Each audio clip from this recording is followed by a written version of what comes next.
저는 은주라고 합니다. 25에 결혼해서 이제 55이 됐죠. 30년을 함께 산 남편 민수와 저는 평범한 부부였습니다. 아니, 평범하다고 믿고 싶었던 부부였죠. 작년 2월 남편 민수가 대학 교수직에서 정년퇴직을 했습니다. 그날 밤 우리 부부는 조촐하게 외식을 했어요. 민수는 잔을 들어 말했습니다. 여보, 이제 좀 쉬면서 살아보자. 우리 둘이서 말이야. 저도 잔을 부딪히며 웃었습니다. 하지만 그게 시작이었습니다. 달라진 일상의 시작. 퇴직 후 첫 주 민수는 하루 종일 집에 있었습니다. 아침 8시에 일어나 거실에 앉아 신문을 받고 점심때까지 소파에서 텔레비전을 봤죠. 저는 청소를 하려 해도 눈치가 보였습니다. 지금 청소기 돌려야 해? 소리가 시끄러워서 뉴스가 안 들리잖아. 참았습니다. 첫 주니까요. 둘째 주가 되자 민수는 주방까지 관심을 보이기 시작했습니다. 이 커피 좀 연한 것 같은데. 원두 바꿨어? 냉장고 문 닫을 때 소리 안 나게 좀 해. 힌지가 헐거운가 봐. 설거지는 왜 식사 직후에 안 해? 물때 끼면 더 힘들잖아. 저는 30년 동안 이 집 살림을 도맡아 해왔습니다. 그런데 갑자기 저의 영역이, 저의 방식이 모두 민수의 검열 대상이 된 것 같았습니다. 어느 날 오후 저는 친구 경희와 만났습니다. 경희 남편도 작년에 퇴직했거든요. 경희야, 우리 집만 이런 거야? 남편이 하루 종일 집에 있으니까 숨이 막혀. 경희는 커피잔을 내려놓으며 한숨을 쉬었습니다. 우리 집도 똑같아. 우리 남편은 요즘 냉장고 정리까지 해. 내가 뭘 샀는지, 유통기한이 언제인지 다 체크한다니까. 우리는 한참을 웃었습니다. 웃음 속에 체념이 섞여 있었죠. 다들 이렇게 사는구나. 그 체념이 저를 더 무겁게 짓눌렀습니다. 집으로 돌아오는 길, 저는 우리 아파트 현관 앞에서 한참을 서 있었습니다. 문을 열고 들어가면 또 민수가 소파에 앉아 있을 것이고 저를 보자마자 뭔가 물어볼 거예요. 어디 다녀왔어? 누구 만났어? 저녁은 뭐 먹을 건데? 숨이 막혔습니다. 30년을 함께 살았는데 왜 이렇게 낯설고 불편할까요? 문을 열었습니다. 남편 민수는 역시나 소파에 앉아 있었고 텔레비전 리모컨을 손에 쥐고 있었습니다. 다녀왔어? 응. 저녁은? 아직 생각 안 했어. 민수는 고개를 끄덕였습니다. 그리고 다시 텔레비전 화면으로 고개를 돌렸죠. 저는 주방으로 갔습니다. 냉장고를 열고 재료를 꺼내며 생각했습니다. 나는 지금 뭘 하고 있는 걸까? 30년을 이렇게 살았고 앞으로도 이렇게 살아야 하나?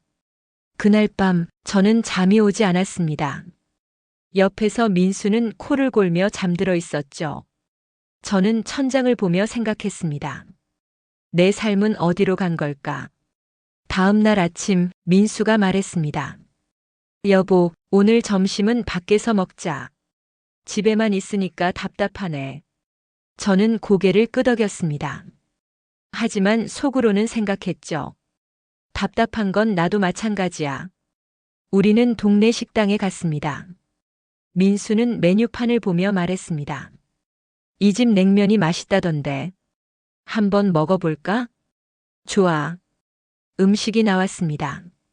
민수는 냉면을 한 젓가락 먹고 말했습니다. 생각보다 별로네. 다음엔 다른 집 가자. 저는 대답하지 않았습니다. 그냥 고개만 끄덕였죠. 식사를 마치고 집으로 돌아오는 길, 민수가 말했습니다. 오늘 날씨 좋은데 산책이나 할까? 당신 혼자 다녀와. 나는 집에 가서 쉬고 싶어. 민수는 잠시 저를 쳐다보더니 말했습니다. 그래, 알았어. 그의 목소리에 서운함이 묻어 있었습니다. 하지만 저는 더 이상 참을 수가 없었어요. 혼자만의 시간이 필요했습니다. 집에 돌아와 저는 방문을 닫고 침대에 누웠습니다. 눈물이 났어요. 왜 눈물이 나는지도 잘 모르겠더라고요. 그때 핸드폰이 울렸습니다. 딸 수연이었죠. 엄마, 뭐해?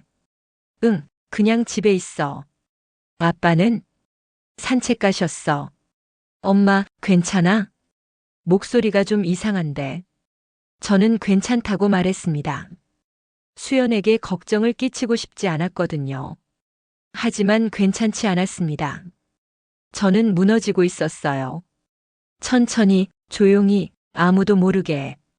그날 밤 저는 인터넷을 검색했습니다. 퇴직 후 부부 갈등, 은퇴 후 우울증, 황혼 이혼. 수많은 기사와 상담 사례가 나왔습니다. 저만 그런 게 아니었어요. 수많은 여자들이 같은 고민을 하고 있었죠. 한 기사에서 전문가가 말했습니다. 은퇴 후 부부는 새로운 관계를 만들어야 합니다. 서로의 공간을 존중하고 함께하는 시간과 떨어져 있는 시간의 균형을 찾아야 하죠. 저는 그 문장을 여러 번 읽었습니다. 서로의 공간을 존중하고. 그렇다면 지금 우리 부부에게 서로의 공간이 있나요? 민수는 집 전체를 자기 공간으로 만들어버렸고 저는 갈 곳이 없었습니다. 핸드폰을 내려놓고 저는 또 천장을 바라봤습니다. 옆에서 민수는 여전히 코를 골며 자고 있었죠. 저는 생각했습니다. 이 사람과 앞으로 20년, 30년을 더 살 수 있을까? 그 질문에 답을 할 수 없었습니다. 일주일이 더 지났습니다. 민수와 저는 점점 더 말이 없어졌죠. 아침에 일어나 인사를 나누고 식사 때 마주 앉아 밥을 먹지만 대화는 거의 없었습니다. 날씨 좋네. 그러게. 저녁은 뭐 먹을까? 아무거나. 이런 식이었어요. 어느 날 저녁 텔레비전에서 부부 상담 프로그램이 나왔습니다. 저는 설거지를 하다가 귀가 솔깃했죠. 민수도 소파에 앉아 그 프로그램을 보고 있었습니다. 화면 속에서 한 부부가 이야기하고 있었어요. 남편은 작년에 퇴직했고 아내는 전업주부였습니다. 우리와 똑같은 상황이었죠. 아내가 말했습니다. 남편이 하루 종일 집에 있으니까 너무 힘들어요. 제 공간이 하나도 없어요. 상담사가 물었습니다. 남편분께서는 어떠세요? 남편이 대답했습니다. 저도 답답합니다. 회사 다닐 때는 바빴지만 보람이 있었는데 이제는 할 일이 없어요. 아내한테 말을 걸어도 짜증만 내고. 저는 민수를 슬쩍 쳐다봤습니다. 민수도 화면을 뚫어지게 보고 있었어요. 상담사가 말했습니다. 은퇴 후 부부가 가장 힘들어하는 게 바로 이겁니다.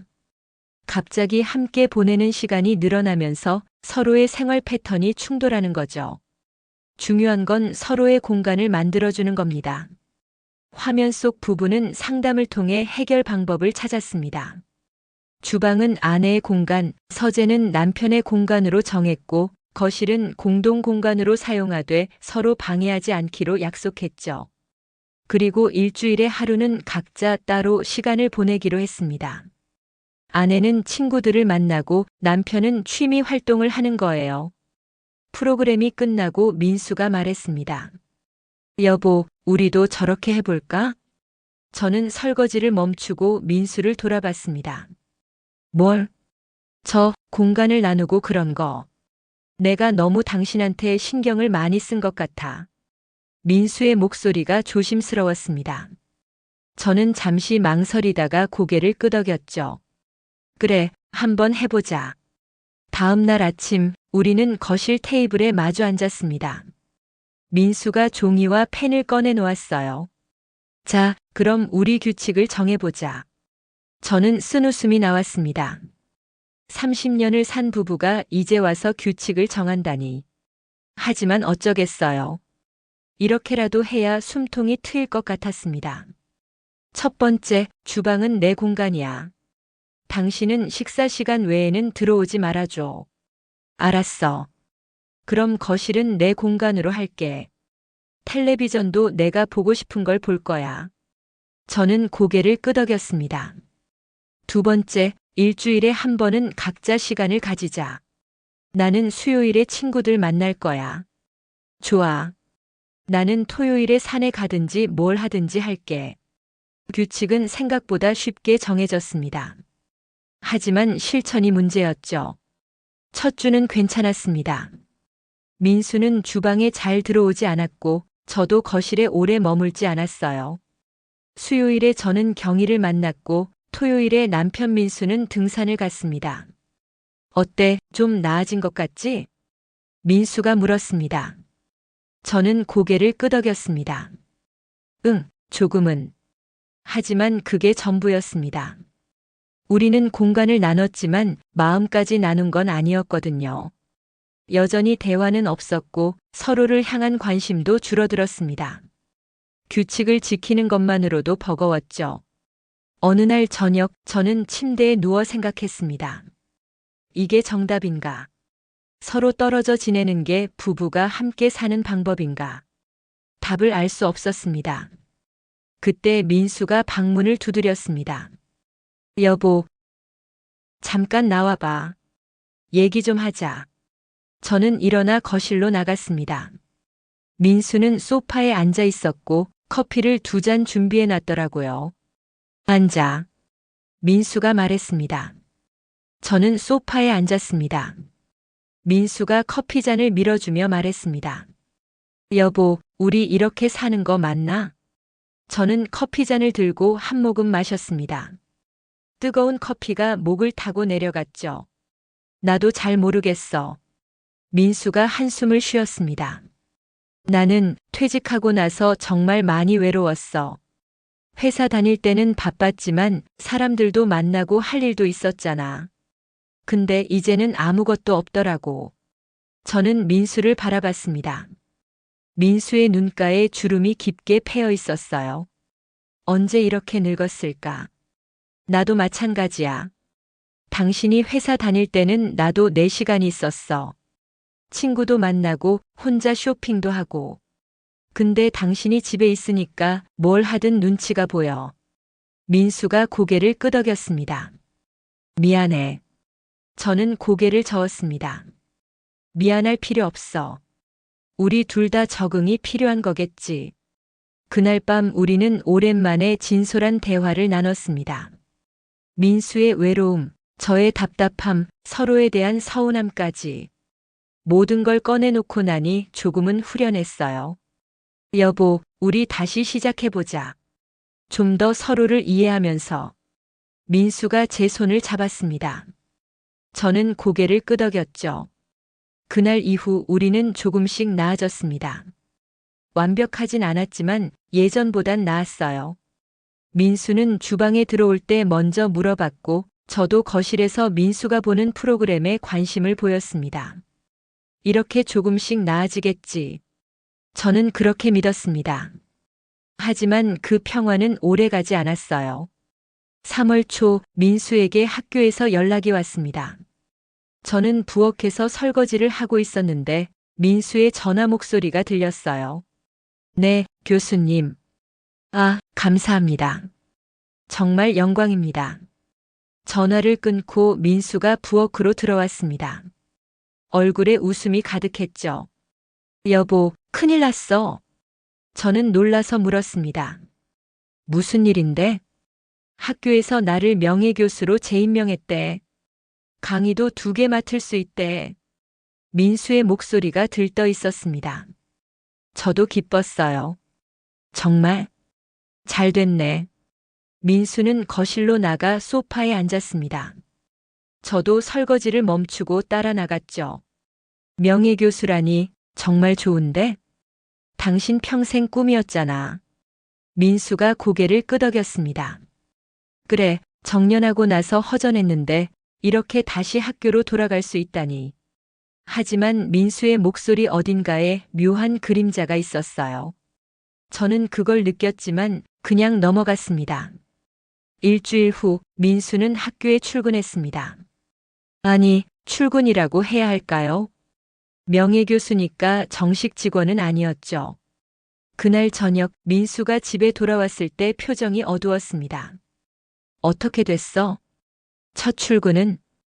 민수는 한숨을 쉬며 소파에 앉았습니다. 글쎄, 뭐가? 민수가 고개를 저었습니다. 아니, 그냥. 저는 더 이상 묻지 않았습니다. 민수가 말하고 싶을 때 말하겠지. 하지만 그 후로도 민수의 표정은 밝아지지 않았어요. 매일 학교에 가고 돌아오지만 예전처럼 활기차지 않았습니다. 2주일쯤 지났을 때 저는 민수에게 물었습니다. 당신 학교 일이 힘들어? 민수가 텔레비전에서 눈을 떼지 않고 대답했습니다. 아니, 괜찮아. 하지만 괜찮지 않았죠. 저는 알 수 있었어요. 어느 날 밤 민수가 술을 마시고 들어왔습니다. 민수는 평소에 술을 거의 안 마시는 사람인데 말이에요. 당신 어디 갔다 와? 술 냄새 나는데? 민수는 비틀거리며 침실로 들어갔습니다. 저는 따라 들어가 민수를 침대에 눕혔죠. 괜찮아? 민수가 눈을 감고 말했습니다. 은주야, 명예교수가 뭔지 알아? 응. 그냥 장식품이야. 명함만 주는 거지. 민수의 목소리에 쓸쓸함이 묻어 있었습니다. 무슨 소리야? 강의도 하잖아. 민수가 쓴웃음을 지었습니다. 강의? 일주일에 2번, 각각 2시간씩. 그것도 학생들이 듣기 싫어하는 교양 과목. 저는 민수의 손을 잡았습니다. 그래도 당신이 좋아하는 일이잖아. 민수가 고개를 저었습니다. 좋아하는 일이라고? 난 이제 아무것도 아니야. 교수도 아니고 그렇다고 일반인도 아니고. 그날 밤 민수는 그렇게 중얼거리다가 잠들었습니다. 저는 한참 동안 민수를 바라봤어요. 민수의 얼굴에는 깊은 주름이 패여 있었고 머리카락은 반백이 넘어 있었습니다. 저는 생각했습니다. 이 사람도 힘들구나. 나만 힘든 게 아니라 이 사람도. 다음 날 아침 민수는 아무 일도 없었다는 듯이 학교에 갔습니다. 저는 민수를 배웅하며 말했습니다. 당신 힘들면 언제든지 말해. 민수가 고개를 끄덕였습니다. 하지만 그 후로도 민수는 아무 말도 하지 않았어요. 4월이 되었습니다. 봄이 왔지만 우리 집안은 여전히 춥기만 했죠. 민수는 매일 학교에 가고 저는 집에서 살림을 했습니다. 예전과 똑같은 일상. 하지만 뭔가 달라졌어요. 민수의 눈빛이 달라졌습니다. 전에는 허탈함이 가득했다면 이제는 뭔가를 찾는 듯한 눈빛이었죠. 어느 날 저녁 민수가 말했습니다. 여보, 나 다시 사람들 만나보려고 해. 어떤 사람들? 학교 동료들, 제자들. 인맥을 다시 쌓아야겠어. 저는 고개를 끄덕였습니다. 그래, 좋은 생각이야. 하지만 속으로는 불안했습니다. 민수가 인맥을 쌓는다는 게 왠지 불길하게 느껴졌거든요. 며칠 후 민수가 저녁 늦게 들어왔습니다. 어디 갔다 와? 학교 후배 교수들이랑 저녁 먹었어. 요즘 학계 돌아가는 얘기도 듣고. 민수의 얼굴에 활기가 돌았습니다. 오랜만에 보는 표정이었죠. 그래, 재밌었어? 응, 나름. 민수는 씻으러 들어갔습니다. 저는 거실에 남아 생각했습니다. 이 사람이 다시 활력을 찾는 건 좋은데 왜 이렇게 불안할까? 그 불안은 예감이었습니다. 곧 현실이 될 예감. 5월 중순 민수가 학교 행사에 참석했습니다. 신임 교수 환영회였죠. 저도 함께 가자고 했지만 민수는 고개를 저었습니다. 아니, 나 혼자 갈게. 당신은 집에서 쉬어. 저는 이상하게 느껴졌지만 더 이상 묻지 않았습니다. 그날 저녁 늦게 민수가 집에 돌아왔을 때 표정이 묘했어요. 어땠어? 민수는 구두를 벗으며 대답했습니다. 뭐, 그럭저럭. 그럭저럭이 뭐야? 민수가 거실로 들어가 소파에 앉았습니다. 저도 따라 들어가 마주 앉았죠. 학교 분위기가 많이 달라졌더라고. 내가 현직이었을 때랑은. 어떻게? 민수가 한숨을 쉬었습니다. 회의실에 들어갔는데 내 자리가 없더라고. 응. 정교수들은 앞줄에 앉고 부교수들은 중간에, 조교수들은 뒤에 앉잖아. 그런데 명예교수는 어디 앉아야 하는지 모르겠더라고. 민수의 목소리가 떨렸습니다. 그래서 그냥 제일 뒤에 서 있었어. 나중에 누가 의자 하나 가져다 줬지. 저는 민수의 손을 잡았습니다. 민수의 손이 차가웠어요. 그리고 인사를 하는데 학장이 나를 소개하면서 이렇게 말했어. 이분은 우리 학교의 명예교수이십니다. 오랫동안 학교 발전에 기여하신 분이죠. 과거형으로 말하더라고. 민수가 쓴웃음을 지었습니다. 과거형. 그 단어가 무겁게 느껴졌습니다. 그건 그냥 말실수 아니야? 민수가 고개를 저었습니다. 아니야. 다들 나를 과거의 사람으로 보더라고. 교수님, 요즘 어떻게 지내세요? 가 아니라, 교수님, 그때는 정말 좋으셨죠? 이런 식이었어. 저는 아무 말도 할 수 없었습니다. 민수가 계속 말했습니다. 식사 시간에도 마찬가지였어. 신임 교수들끼리 모여서 얘기하는데 나는 끼어들 틈이 없더라고. 주제가 다 요즘 얘기들이잖아. 교육부 정책이 어떻고 평가 시스템이 어떻고. 나는 그런 거 다 모르거든. 민수의 목소리가 점점 작아졌습니다. 당신. 응? 나 이제 정말 끝난 사람인가 봐. 저는 민수를 꼭 안았습니다. 민수의 어깨가 떨리고 있었어요. 아니야. 당신은 아직 할 일이 많아. 하지만 그 말이 공허하게 들렸습니다.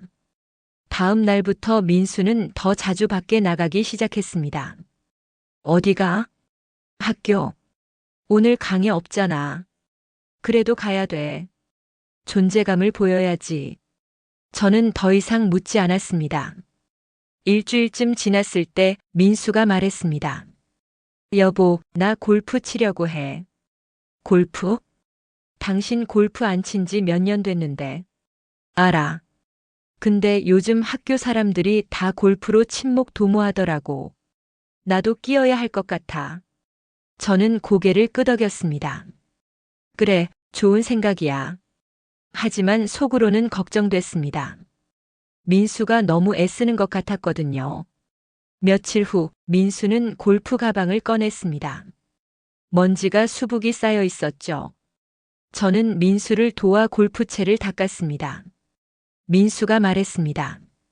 이거 산 지도 벌써 10년 됐네. 그러게. 그때는 바빠서 칠 시간이 없었는데 이제는 시간은 많은데 칠 사람이 없네. 민수가 쓴웃음을 지었습니다. 저는 민수의 등을 토닥였습니다. 괜찮아. 새로 사람들 사귀면 되지. 민수가 고개를 끄덕였습니다. 하지만 그 표정이 밝지 않았어요.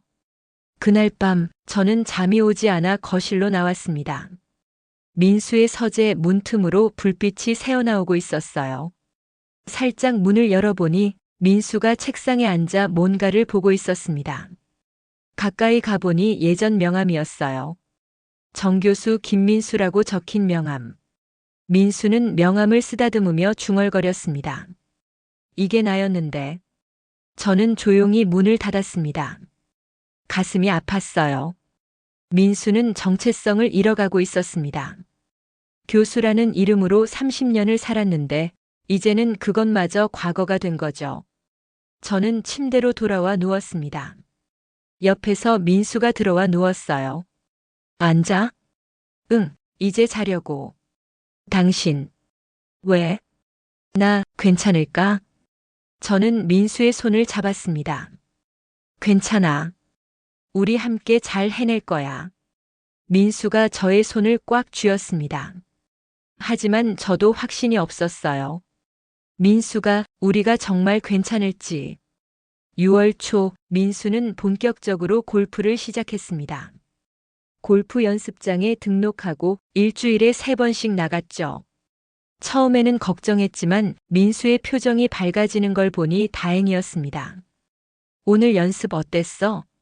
민수가 땀을 닦으며 대답했습니다. 괜찮았어. 몸이 좀 풀리는 것 같아. 그래, 다행이네. 저는 민수가 다시 활기를 찾는 게 좋았어요. 집에만 있을 때보다 훨씬 나았죠. 일주일 후 민수가 말했습니다. 여보, 이번 주 토요일에 라운딩 가기로 했어. 누구랑? 학교 후배 교수들이랑. 저는 고개를 끄덕였습니다. 좋네. 즐겁게 다녀와. 토요일 아침 민수는 일찍 일어나 준비했습니다. 새로 산 골프복을 입고 면도도 깔끔하게 했죠. 많이 기대되나 봐. 민수가 거울을 보며 대답했습니다. 응, 오랜만이라 그래. 민수가 출발하고 저는 집에서 청소를 했습니다. 혼자 있는 시간이 편안했어요. 저녁 때 민수가 돌아왔습니다. 표정이 환했어요. 어땠어? 좋았어. 날씨도 좋고 사람들도 괜찮고. 민수가 신이 나서 얘기했습니다. 저도 덩달아 기분이 좋아졌죠. 다음에 또 가려고 해. 그래, 자주 가. 그날 밤 민수는 오랜만에 편안하게 잠들었습니다. 저도 마음이 놓였어요. 이렇게 새로운 취미를 찾는 것도 좋은 방법이네. 7월이 되었습니다. 민수는 한 달에 두세 번씩 골프를 쳤습니다. 그때마다 집에 돌아오면 기분이 좋아 보였어요. 어느 날 저녁 민수가 말했습니다. 여보, 이번 주에 새로운 사람이랑 골프 치기로 했어. 누구? 딸 친구라는데. 골프 배우고 싶다고 해서. 저는 수저를 놓고 민수를 쳐다봤습니다. 딸 친구? 우리 수연이 친구? 응, 지연이라고. 알아? 수연이가 대학 때 친했던 애. 그 이름을 듣는 순간 가슴이 철렁했습니다. 지연. 수연이 대학 시절 가장 친했던 친구. 똑똑하고 예쁘고 야망이 있던 아이. 그 지연이? 응, 왜? 아는 애야? 저는 고개를 끄덕였습니다. 응, 한두 번 본 적 있어. 수연이 데리고 집에 온 적도 있고. 민수가 말했습니다. 그 애가 요즘 대학 강사 준비한대. 나한테 조언도 듣고 싶다고 하더라고. 저는 뭐라 대답해야 할지 몰랐습니다. 그냥 고개만 끄덕였죠. 당신 괜찮아? 안색이 안 좋은데. 아니, 괜찮아. 조금 피곤해서. 저는 일어나 설거지를 하러 갔습니다. 민수는 거실로 나가 텔레비전을 켰어요. 설거지를 하면서 저는 생각했습니다. 왜 하필 지연이야? 지연이를 마지막으로 본 게 언제였을까? 3년 전쯤? 수연이 대학 졸업할 때였던 것 같아요. 그때도 지연이는 눈에 띄었습니다. 늘 뭔가를 원하는 눈빛, 뭔가를 쟁취하려는 욕심. 저는 그때 수연이에게 말한 적이 있었어요. 수연아, 지연이는 조심해야 할 것 같아. 수연이가 물었죠. 왜요? 그애 뭔가 너무 야망이 커 보여. 수연이가 웃으며 대답했습니다. 엄마, 그게 뭐가 나빠요? 요즘은 그래야 살아남는다고요. 그 말이 맞았을까요? 저는 설거지를 마치고 침실로 들어갔습니다. 민수는 여전히 거실에서 텔레비전을 보고 있었어요. 침대에 누워 저는 핸드폰을 꺼냈습니다. 수연이에게 전화를 걸까 하다가 그만뒀어요. 괜한 걱정인 거겠지.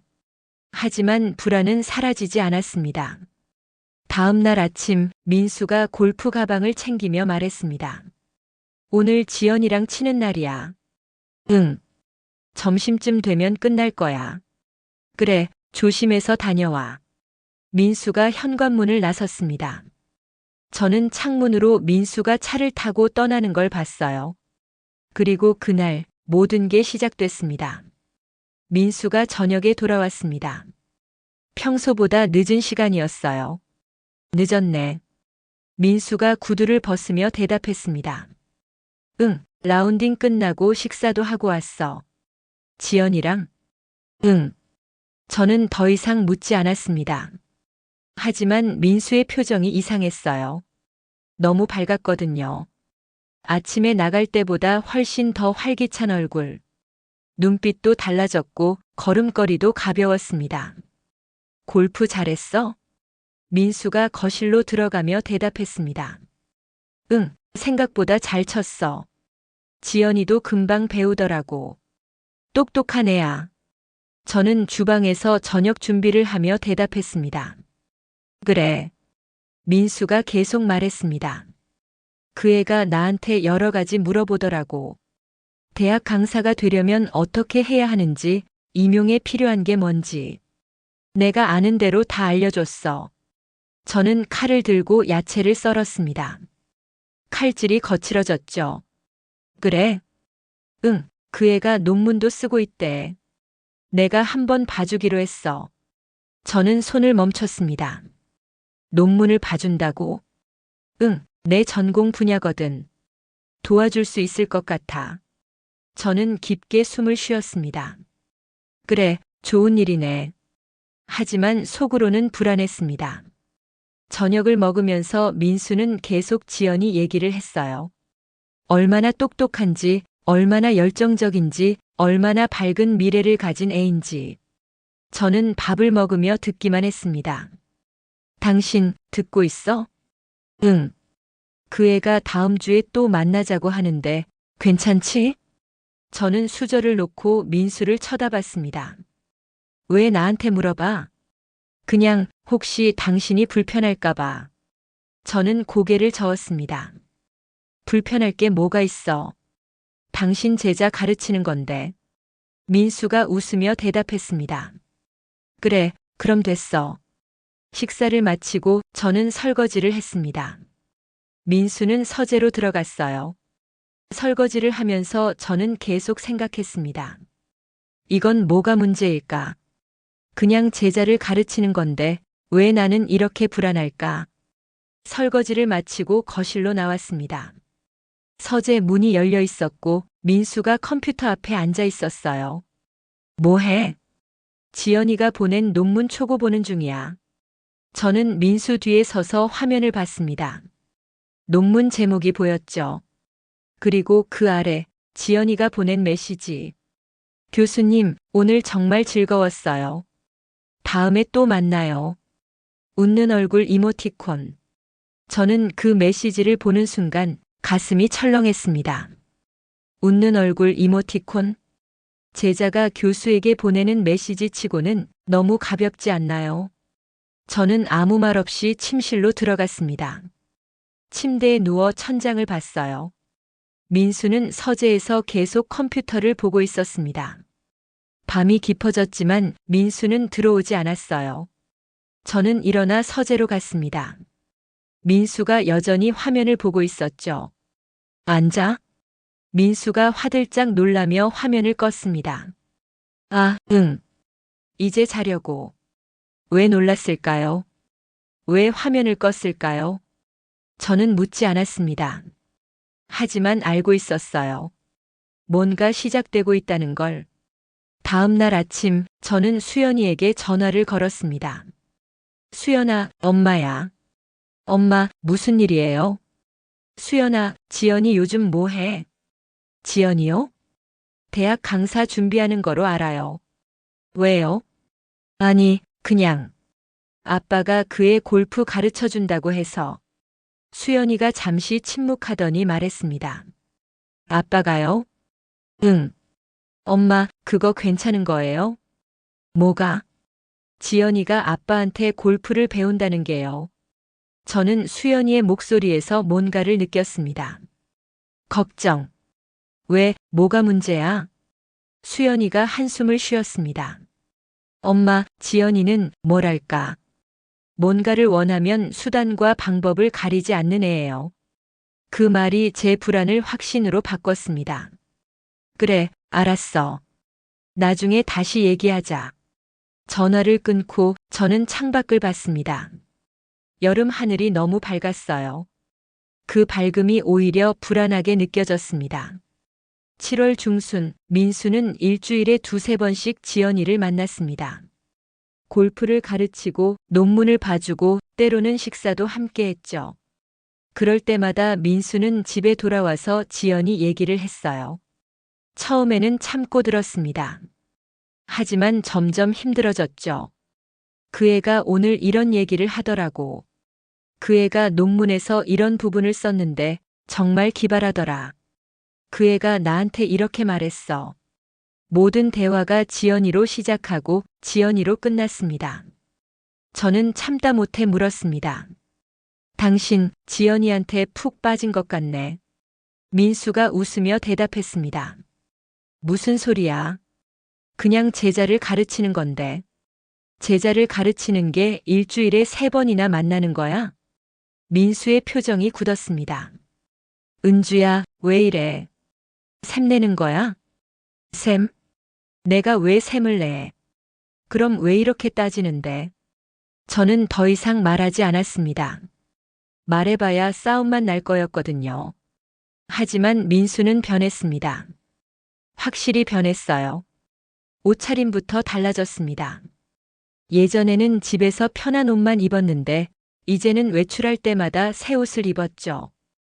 향수도 뿌렸습니다. 민수가 향수를 뿌리는 걸 본 게 언제였을까요? 결혼한 지 30년 만에 처음이었어요. 머리도 새로 잘랐습니다. 미용실에 가서 파마까지 했죠. 당신 머리 했네? 민수가 거울을 보며 대답했습니다. 응, 좀 젊어 보이는 게 좋잖아. 젊어 보이는 게 좋다고? 누구한테? 저는 묻지 않았습니다. 어느 날 저녁 민수가 새 셔츠를 입고 나왔습니다. 연한 파란색 셔츠. 민수한테 잘 어울렸어요. 새 옷 샀어? 응, 하나 샀어. 누구 보여주려고? 민수가 저를 쳐다봤습니다. 은주야, 진짜 왜 이래? 그냥 옷 한 벌 산 건데. 저는 고개를 돌렸습니다. 더 이상 말하고 싶지 않았어요. 민수는 한숨을 쉬고 현관으로 갔습니다. 나 나갔다 올게. 어디? 지연이 만나러. 문이 닫혔습니다. 저는 거실에 혼자 남았어요. 창밖을 보니 민수가 차를 타고 떠나고 있었습니다. 새 셔츠를 입고 향수를 뿌리고 누군가를 만나러 가는 남편. 저는 소파에 앉아 눈물을 흘렸습니다. 얼마나 지났을까요? 핸드폰이 울렸습니다. 수연이었어요. 엄마. 응. 엄마, 울었어요? 아니. 목소리 이상한데. 저는 눈물을 닦으며 대답했습니다. 괜찮아. 엄마, 아빠랑 무슨 일 있어요? 아니, 아무 일도 없어. 수연이가 한숨을 쉬었습니다. 엄마, 나 엊그제 아빠 봤어요. 응? 강남에서. 지연이랑 같이 있더라고요. 저는 숨이 멎었습니다. 수연아, 그게 무슨 뜻이야? 엄마, 나도 잘 모르겠어요. 그냥 둘이 너무 친해 보여서. 저는 전화를 끊고 침대에 누웠습니다. 천장이 빙빙 돌았어요. 밤늦게 민수가 돌아왔습니다. 저는 자는 척했습니다. 민수가 조심스럽게 침대에 누웠어요. 그리고 중얼거렸습니다. 미안해, 은주야. 무엇이 미안하다는 걸까요? 저는 눈을 감고 있었지만 잠이 오지 않았습니다. 옆에서 민수의 숨소리가 들렸어요. 규칙적인 숨소리. 평온한 숨소리. 하지만 저는 평온하지 않았습니다. 가슴이 미어지도록 아팠죠. 그날 밤 저는 새벽까지 잠들지 못했습니다. 8월 초 수연이가 집에 왔습니다. 주말에 친구들과 골프를 치러 간다고 했어요. 엄마, 저 오늘 골프 치러 가요. 그래, 조심해서 다녀와. 수연이가 골프 가방을 챙기며 말했습니다. 엄마, 혹시 아빠도 오늘 골프 쳐요? 저는 고개를 끄덕였습니다. 응, 아침 일찍 나갔어. 수연이의 표정이 굳었습니다. 어디 골프장 가셨는데요? 남양주 쪽이라고 했던 것 같은데. 수연이가 아무 말 없이 신발을 신었습니다. 그리고 현관문을 나섰죠. 저는 이상한 느낌이 들었지만 그냥 넘어갔습니다. 저녁 때 수연이가 돌아왔습니다. 표정이 심상치 않았어요. 수연아, 왜 그래? 무슨 일 있어? 수연이가 소파에 앉으며 말했습니다. 엄마, 앉아요. 저는 수연이 옆에 앉았습니다. 가슴이 두근거렸어요. 엄마, 나 오늘 아빠 봤어요. 응? 골프장에서. 저는 아무 말 없이 수연이를 쳐다봤습니다. 그런데 지연이도 같이 있었어요. 그래? 수연이가 고개를 끄덕였습니다. 엄마, 그게 아니라 둘이 좀 이상했어요. 이상하다는 게 뭐가 이상했는데? 수연이가 눈물을 글썽이며 말했습니다. 지연이가 아빠 셔츠 깃을 만지고 있더라고요. 그 말을 듣는 순간 머릿속이 하얘졌습니다. 뭐? 멀리서 봤는데 둘이 그린 옆에 서 있었어요. 그런데 지연이가 아빠한테 막 가까이 붙어서 셔츠 깃을 매만지고 있었어요. 저는 숨을 쉴 수가 없었습니다. 그리고 아빠는 그냥 웃고 있었어요. 밀어내지도 않고. 수연이가 울기 시작했습니다. 엄마, 이게 뭐예요? 아빠가 왜 저래요?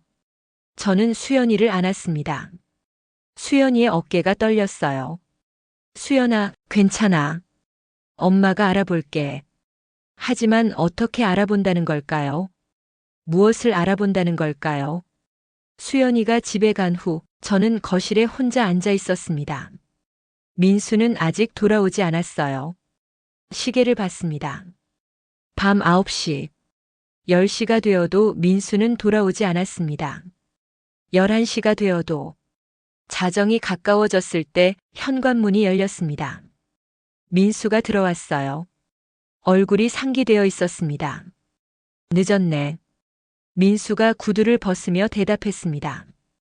응, 라운딩 끝나고 저녁도 먹고 왔어. 누구랑? 지연이랑. 저는 일어나 민수 앞에 섰습니다. 당신, 오늘 수연이가 당신 봤대. 민수의 표정이 굳었습니다. 응? 골프장에서. 지연이랑 같이 있는 거. 민수가 아무 말 없이 저를 쳐다봤습니다. 수연이가 그러는데 지연이가 당신 셔츠 깃을 만졌대. 그게 사실이야? 민수가 고개를 저었습니다. 아니, 그게 아니라. 그게 아니긴 뭐가 아니야. 수연이가 똑똑히 봤다는데. 저는 소리를 질렀습니다. 30년 만에 처음 민수한테 소리를 지른 것 같아요. 민수가 한숨을 쉬었습니다. 은주야, 오해야.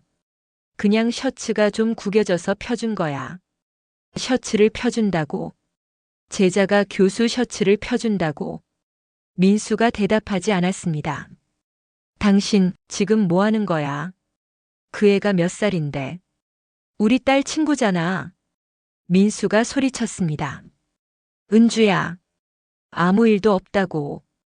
왜 자꾸 그렇게 몰아가? 몰아가? 내가 몰아가는 게 아니라 당신이 이상하니까 그런 거잖아. 우리는 그날 밤 처음으로 크게 싸웠습니다. 민수는 서재로 들어가 문을 닫았고 저는 침실에 혼자 남았어요. 침대에 누워 저는 울었습니다. 소리 없이 오랫동안. 그 후로 우리 집은 침묵으로 가득했습니다. 민수와 저는 말을 하지 않았어요. 아침에 일어나도 인사 없이, 저녁에 만나도 대화 없이. 민수는 더 자주 밖에 나갔습니다. 핑계는 언제나 같았죠. 학교 일, 골프, 모임.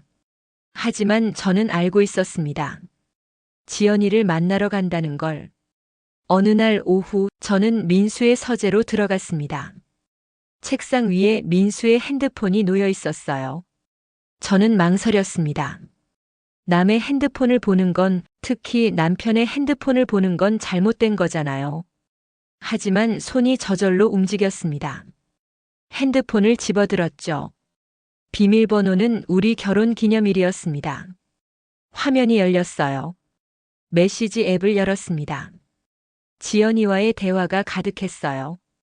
교수님, 오늘 정말 즐거웠어요. 교수님 덕분에 논문이 잘 진행되고 있어요.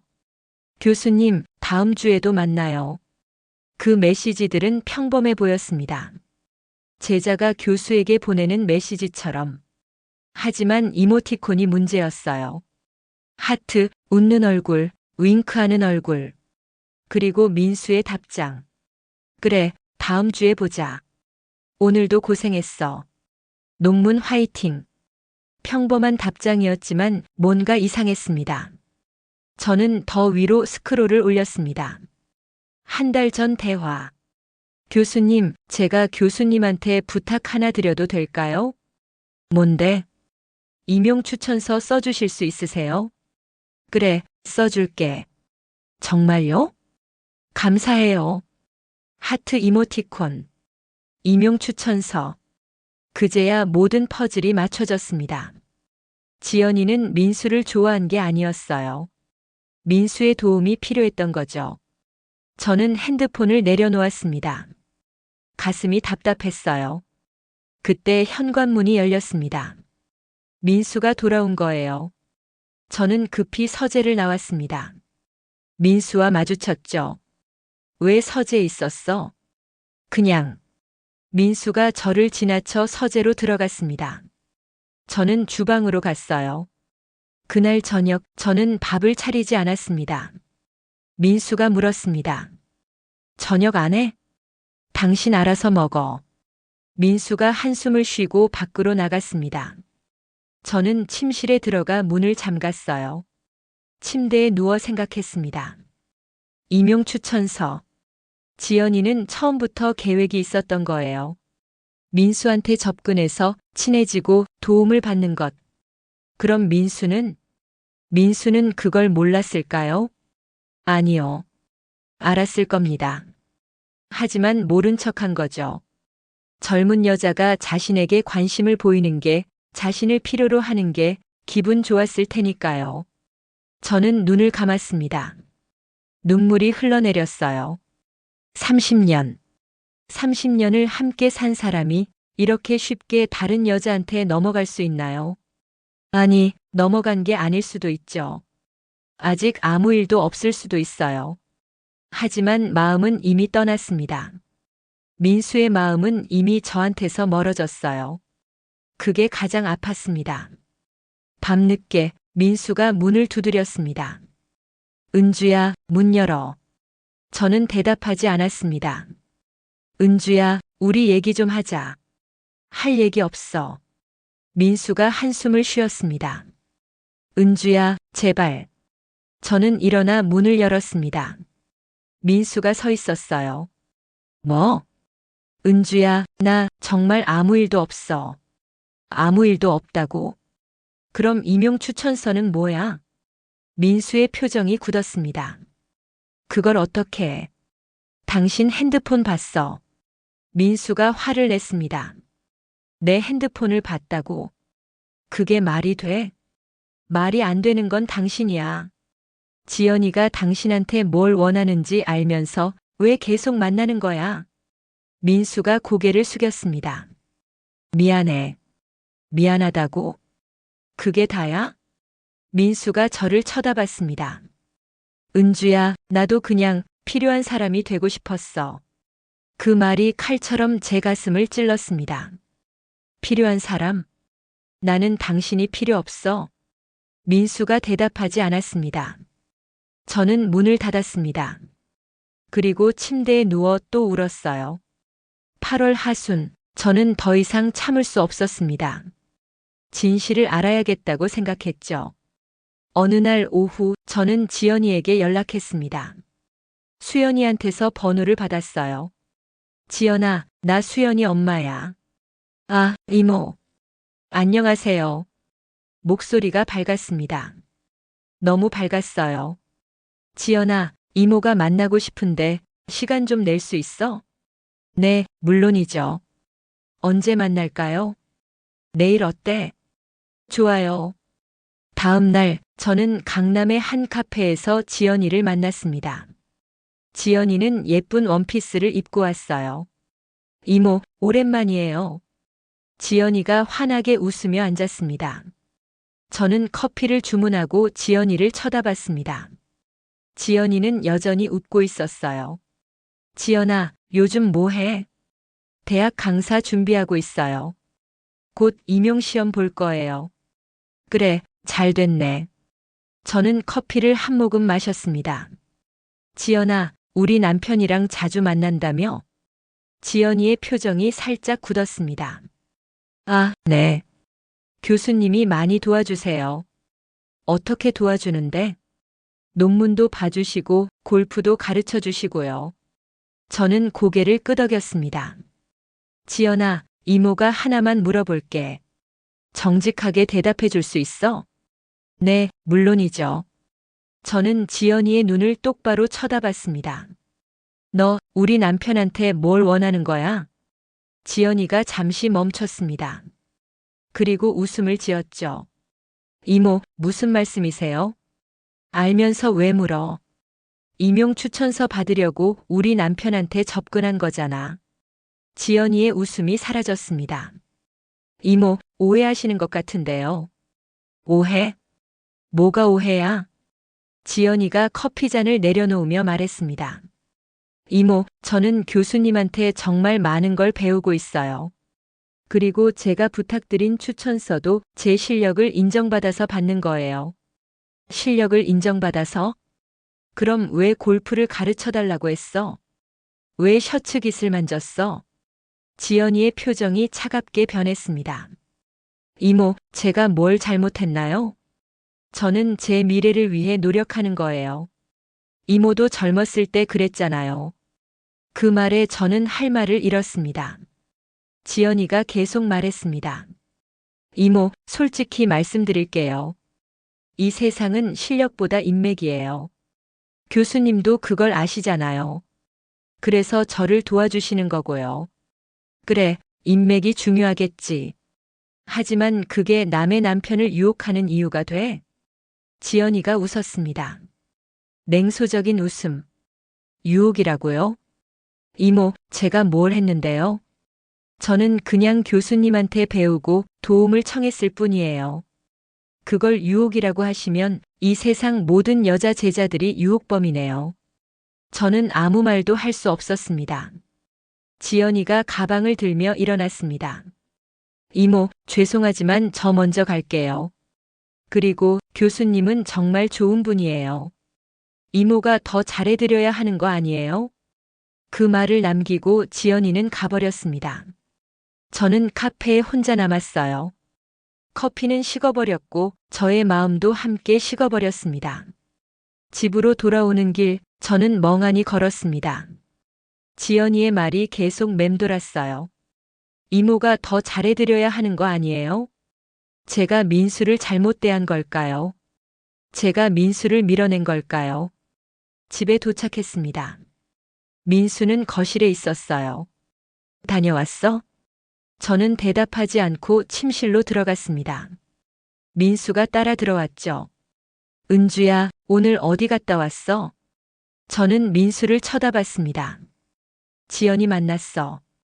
민수의 표정이 굳었습니다. 뭐? 지연이를 만나서 얘기했어. 민수가 소파에 앉으며 물었습니다. 무슨 얘기를? 당신이 그 애한테 임용 추천서 써준다는 거. 그 애가 그걸 받으려고 당신한테 접근했다는 거. 민수가 고개를 숙였습니다. 당신 그거 알았어? 민수가 고개를 끄덕였습니다. 알았으면서 왜 계속 만난 거야? 민수가 한참 동안 대답하지 않았습니다. 은주야, 나도 알았어. 지연이가 뭘 원하는지. 알았으면서. 하지만 그게 뭐가 나빠? 나는 그 애를 도와주고 그 애는 나를 필요로 하고. 서로 윈 아니야? 저는 민수의 말을 믿을 수 없었습니다. 윈? 그게 윈이야? 당신 제정신이야? 민수가 소리쳤습니다. 그럼 뭐가 문제야? 나는 지연이한테 아무것도 안 했어. 그냥 논문 봐주고 골프 가르쳐주고 추천서 써주는 것뿐이야. 그뿐이라고? 그게 그뿐이야? 당신 지금 지연이한테 완전히 놀아나고 있는 거 몰라? 민수가 대답하지 않았습니다. 저는 계속 말했습니다. 지연이는 당신을 좋아하는 게 아니야. 당신의 자리를 좋아하는 거라고. 당신이 명예교수니까, 당신이 영향력이 있으니까, 당신을 이용하는 거야. 민수의 얼굴이 창백해졌습니다. 그래, 알아. 나도 알아. 알면서 왜 계속? 왜냐하면 민수가 눈물을 글썽이며 말했습니다. 그 애는 나를 필요로 하거든. 당신은 나를 필요로 하지 않잖아. 그 말에 저는 할 말을 잃었습니다. 당신, 은주야, 나는 퇴직하고 나서 정말 아무것도 아니었어. 집에만 있고 아무도 나를 찾지 않고. 근데 지연이는 나를 찾았어. 나한테 도움을 청했고. 그게 얼마나 기분 좋은지 알아? 저는 민수를 안았습니다. 민수의 어깨가 떨렸어요. 당신 바보야. 나는 당신이 필요해. 정말로. 하지만 그 말이 진심인지 저 자신도 확신할 수 없었습니다. 그날 밤 우리는 오랫동안 얘기했습니다. 민수의 외로움, 저의 서운함, 서로에 대한 오해. 모든 걸 꺼내놓았어요. 은주야, 미안해. 내가 잘못했어. 나도 미안해. 우리는 화해했습니다. 그리고 민수는 약속했죠. 지연이를 더 이상 만나지 않겠다고. 저는 그 약속을 믿고 싶었습니다. 하지만 믿을 수 없었어요. 이미 깨진 신뢰는 쉽게 회복되지 않으니까요. 9월이 되었습니다. 민수는 약속을 지켰어요. 지연이를 만나지 않았습니다. 하지만 뭔가 달라진 것 같지 않았어요. 민수는 여전히 학교에 갔고 저는 여전히 집에 있었습니다. 예전과 똑같은 일상. 어느 날 오후 저는 거울 앞에 섰습니다. 거울 속에 저는 낯설었어요. 주름이 깊게 패인 얼굴, 생기 없는 눈빛, 처진 어깨. 이게 나인가요? 저는 언제부터 이렇게 늙었을까요? 언제부터 이렇게 생기를 잃었을까요? 결혼하고 30년. 그 시간 동안 저는 무엇을 했나요? 살림하고 아이 키우고 남편 뒷바라지하고. 그게 다였습니다. 저는 저를 위해 산 적이 있나요? 저의 꿈을 위해 노력한 적이 있나요? 없었습니다. 저는 거울에서 눈을 떼고 창밖을 봤습니다. 가을 하늘이 높고 푸르렀어요. 그 하늘을 보며 저는 생각했습니다. 나는 누구인가?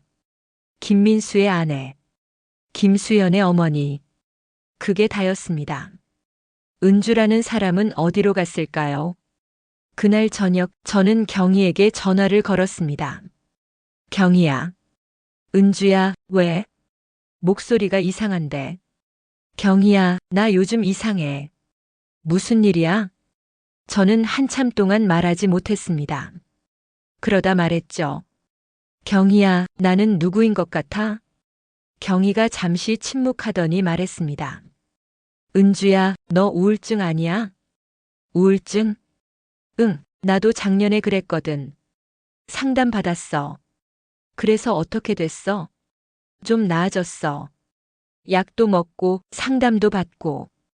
은주야, 너도 한번 받아봐. 저는 상담을 받아야 할까요? 다음 날 저는 병원에 갔습니다. 정신건강의학과. 의사 선생님이 물었습니다. 어떤 증상이 있으세요? 저는 한참 동안 생각하다가 대답했습니다. 잘 모르겠어요. 그냥 힘들어요. 언제부터 힘드셨어요? 남편이 퇴직하고 나서요. 의사 선생님이 고개를 끄덕였습니다. 많이 힘드셨겠네요. 그 한마디에 눈물이 났습니다. 의사 선생님은 제게 여러 질문을 했고 저는 솔직하게 대답했습니다. 진단은 경도 우울증이었습니다. 약을 드릴게요. 그리고 상담도 병행하시면 좋겠어요. 저는 약을 받아 집으로 돌아왔습니다. 민수에게 말해야 할까요? 하지만 말하지 않았습니다. 민수도 힘들 텐데 제 우울증까지 알면 더 힘들어할 것 같았거든요. 저는 매일 약을 먹었습니다. 아침에 한 알, 저녁에 한 알. 약을 먹으면 조금 나아지는 것 같았어요. 아니, 나아진다기보다는 덜 아팠습니다. 일주일에 한 번 저는 상담을 받으러 갔습니다. 상담사 선생님은 중년의 여자분이었어요. 은주님, 오늘은 어떠셨어요? 그냥 그래요. 지난주보다는 어떠세요? 저는 생각해 봤습니다. 지난주보다 나을까요? 잘 모르겠어요.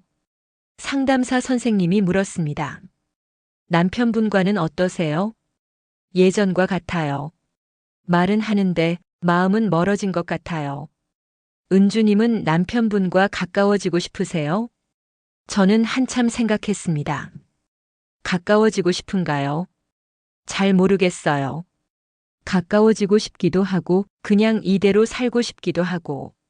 상담사 선생님이 말했습니다. 은주님, 혹시 남편분이 아니라 은주님 자신에 대해 생각해 보신 적 있으세요? 저요? 네, 은주님은 어떤 사람이고 싶으세요? 무엇을 하고 싶으세요? 저는 대답할 수 없었습니다. 집으로 돌아오는 길 상담사 선생님의 질문이 계속 맴돌았어요. 나는 어떤 사람이고 싶지? 나는 무엇을 하고 싶지? 알 수 없었습니다. 30년 동안 저는 한 번도 저에 대해 생각해 본 적이 없었거든요. 집에 도착했습니다. 민수는 집에 없었어요. 학교에 갔다고 문자가 와 있었습니다. 저는 거실에 앉아 텔레비전을 켰습니다. 어떤 프로그램이 나오고 있었는데 중년 여성들의 인생 이모작에 관한 거였어요. 한 여자가 말했습니다. 저는 50에 대학에 입학했어요. 평생 하고 싶었던 미술을 배우려고요. 또 다른 여자가 말했습니다.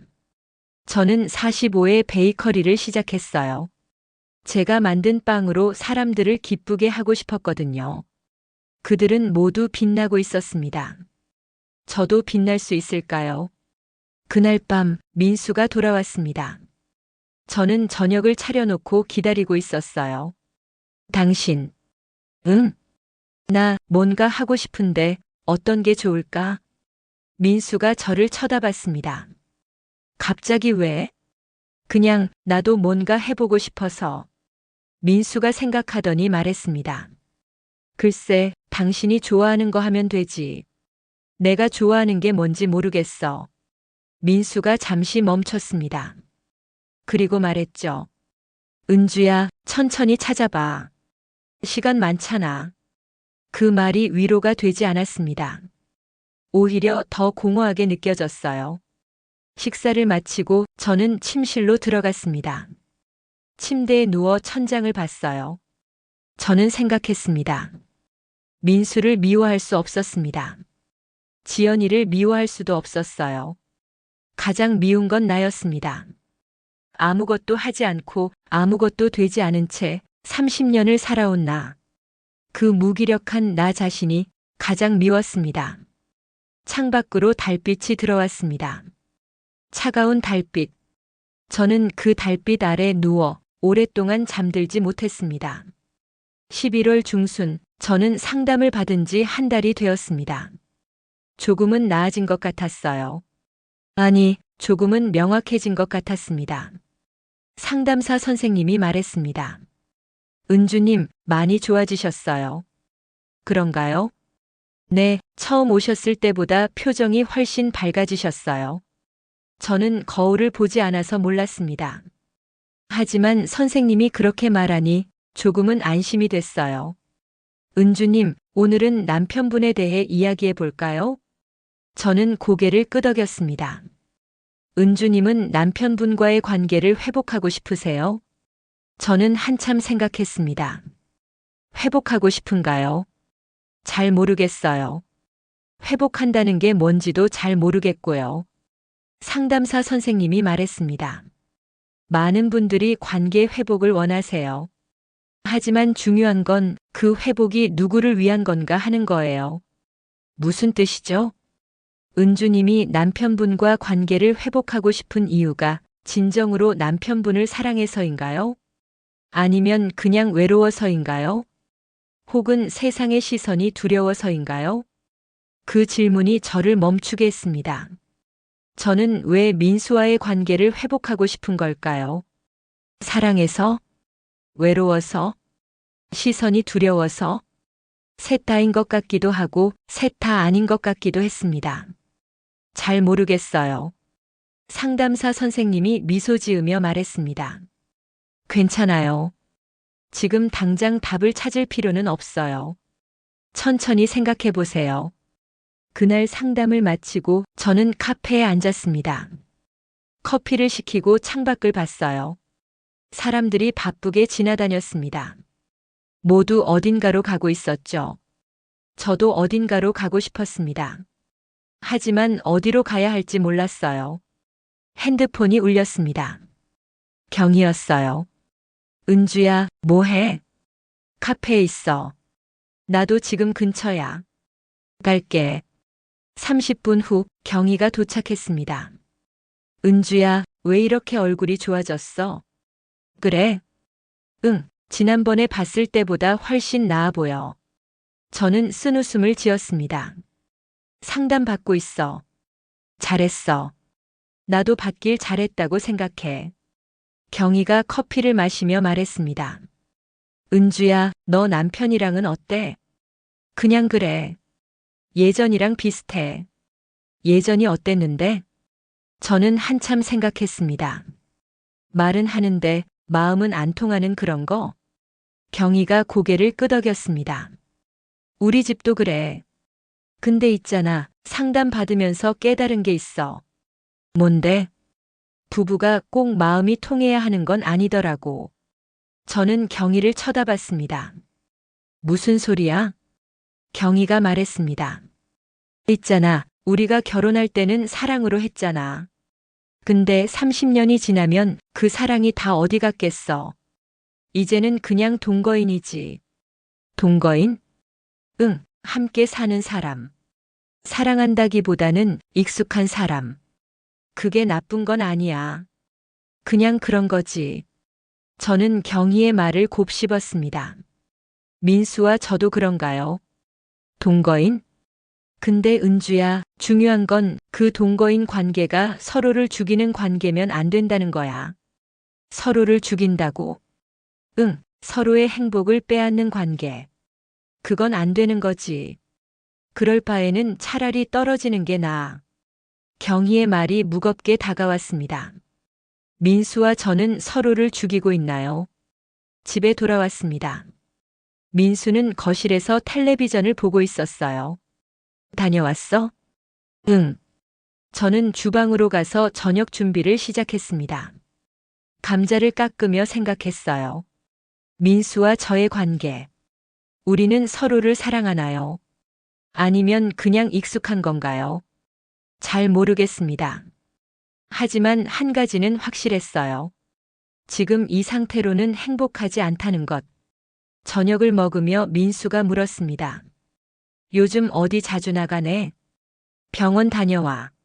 어디 아파? 저는 잠시 망설이다가 말했습니다. 상담받고 있어. 민수가 수저를 놓고 저를 쳐다봤습니다. 상담? 무슨 상담? 심리 상담.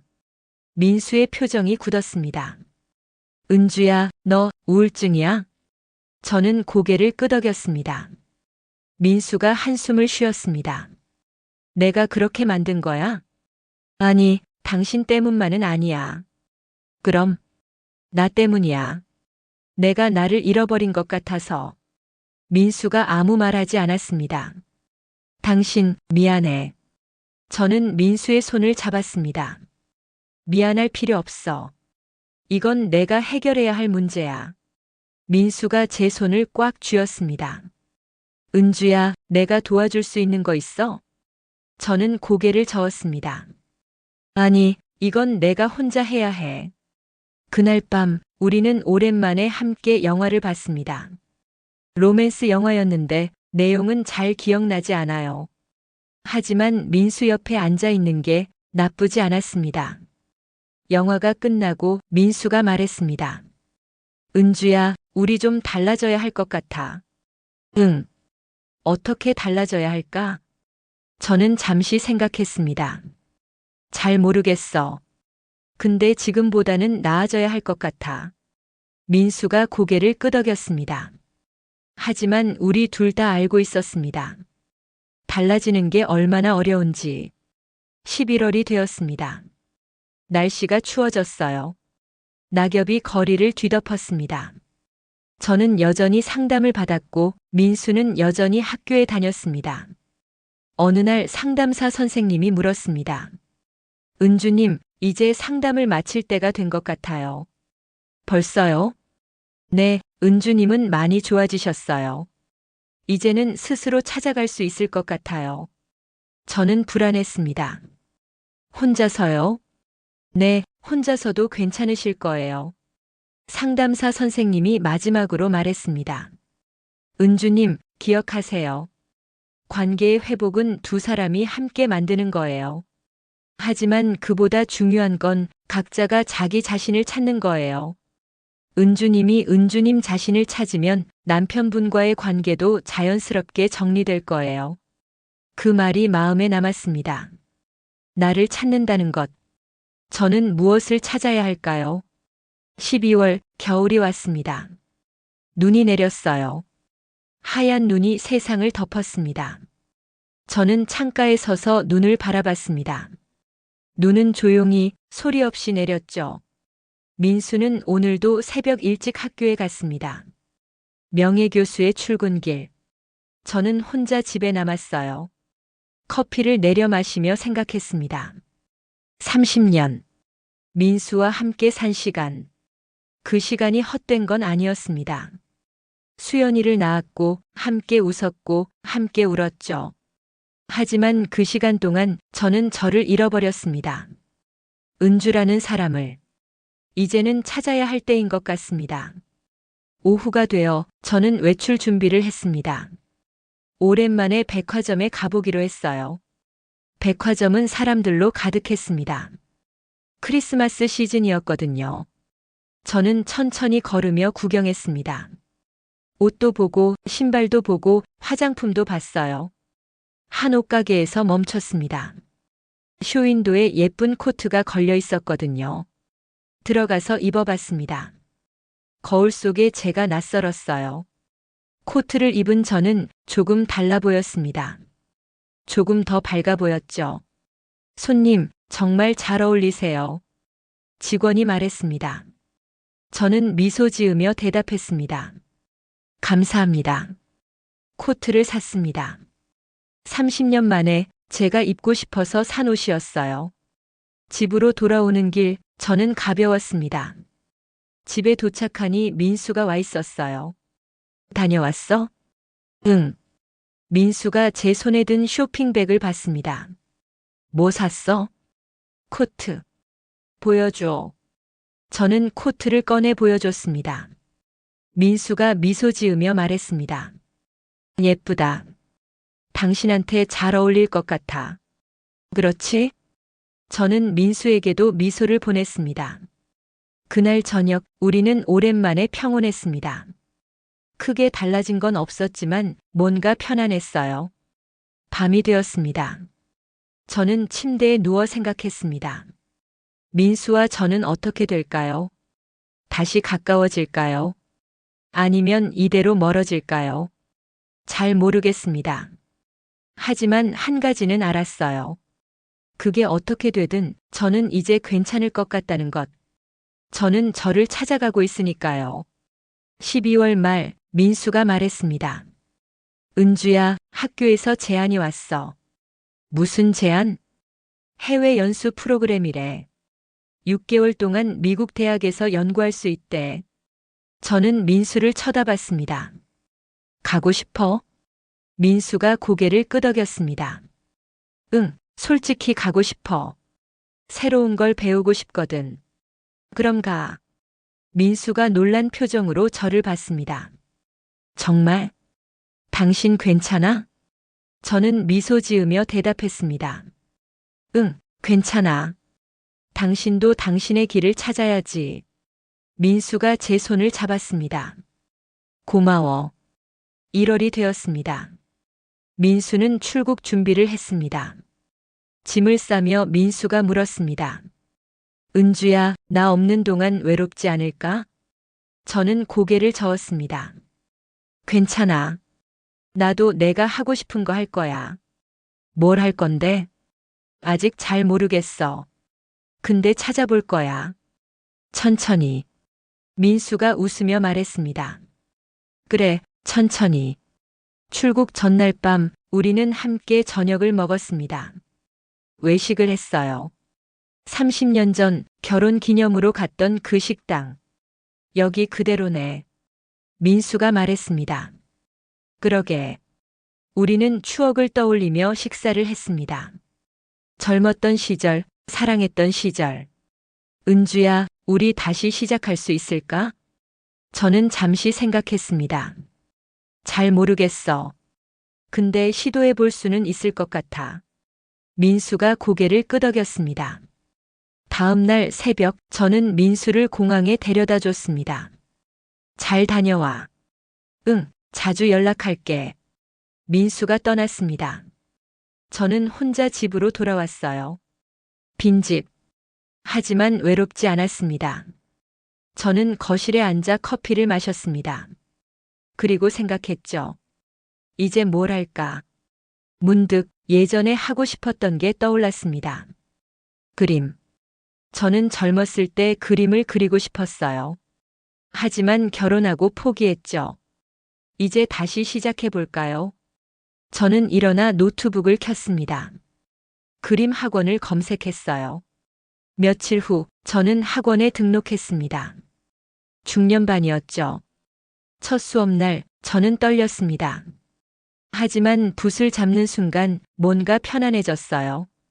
선생님이 말했습니다. 자유롭게 그려보세요. 저는 캠퍼스 앞에 섰습니다. 그리고 그렸어요. 눈 내리는 풍경을. 하얀 눈이 내리는 조용한 풍경. 그림을 그리며 저는 생각했습니다. 나는 지금 나를 찾아가고 있구나. 2월이 되었습니다. 민수에게서 가끔 연락이 왔습니다. 미국 생활은 재미있다고, 새로운 걸 많이 배운다고. 저도 민수에게 얘기했습니다. 그림을 시작했다고, 생각보다 재미있다고. 잘 됐다. 당신도 당신의 길을 찾은 것 같네. 민수의 목소리가 따뜻했습니다. 전화를 끊고 저는 캠퍼스 앞에 섰습니다. 오늘은 뭘 그릴까? 문득 민수의 얼굴이 떠올랐습니다. 젊었을 때의 민수. 웃고 있는 민수. 저는 붓을 들었습니다. 그리고 천천히 그렸어요. 어느 새벽 저는 민수의 방 앞에 섰습니다. 문틈으로 빛이 새어나왔어요. 아니, 불은 꺼져 있었습니다. 민수는 미국에 있으니까요. 하지만 저는 그 문 앞에 한참 서 있었습니다. 그리고 생각했죠. 민수가 돌아오면 우리는 어떻게 될까? 다시 가까워질까? 아니면 이대로 각자의 길을 갈까? 저는 문을 두드리지 않았습니다. 그냥 서 있기만 했어요. 그리고 깨달았습니다. 답은 아직 없다는 것. 답은 천천히 찾아가면 된다는 것. 중요한 건 저 자신을 잃지 않는 것. 저는 돌아서 제 방으로 갔습니다. 침대에 누워 창밖을 봤어요. 새벽 하늘이 밝아오고 있었습니다. 어둠이 걷히고 빛이 들어오고 있었죠. 저도 그랬습니다. 어둠 속에 있었지만 이제 조금씩 빛이 보이기 시작했어요. 그날 아침 저는 일어나 커피를 내렸습니다. 그리고 캠퍼스 앞에 섰죠. 오늘도 그림을 그릴 겁니다. 내일도 모레도 천천히 저를 찾아가면서 민수가 돌아오면 그때 다시 생각하면 됩니다. 우리의 미래를. 지금은 오늘을 살면 됩니다. 오늘의 나를 찾으면 됩니다. 창밖으로 해가 떠올랐습니다. 따뜻한 햇살이 방 안으로 들어왔어요. 저는 붓을 들었습니다. 그리고 그렸습니다. 해 뜨는 풍경을, 새로운 하루를, 새로운 시작을. 들어주셔서 감사합니다. 다음 영상에서 더 재미있는 이야기를 들려드리겠습니다. 구독, 좋아요 버튼을 눌러주시면 재미있는 이야기를 빠르게 받아보실 수 있습니다.